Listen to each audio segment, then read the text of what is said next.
It's as it was in April, with very little between Benjamin Netanyahu of the Likud party and his challenger, Benny Gantz of the Blue and White Alliance.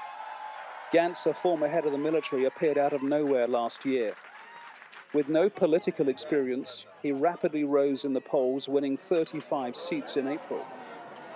While his policies aren't too different from the Prime Minister's, his appeal may come from simply not being Netanyahu.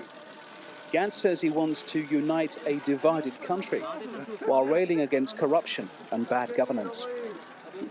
In a few weeks' time, prosecutors are expected to decide whether to indict Netanyahu in 3 corruption cases.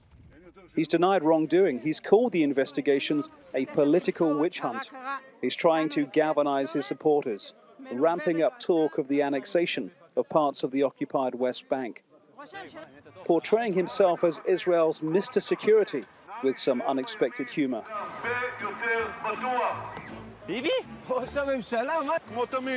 שומר עליכם. בים, באוויר, ביבשה, בכל מקום שצריך להיות מוכן. No single party's ever won a majority, so coalition governments are the norm. And that's why there could be a decisive role for Avigdor Lieberman. Once a die-hard colleague of Netanyahu, a member of Likud for years, in this election, he may be the kingmaker. He leads the Yisrael Beitenu party and refused to back Netanyahu in April when the Prime Minister needed seats to establish a majority. In taking a stand, his supporters soared. He is, like many immigrants from the former Soviet Union, he represents a right-wing view in terms of foreign affairs and policy. On the other hand, a very secular stance. So he's somewhere in between the left and the right, which is more religious and hawkish.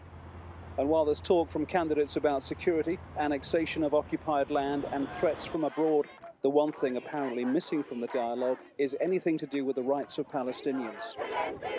The issue that once dominated Israeli elections now seems to be a political sideshow. Francis Collins, TRT World, in occupied East Jerusalem.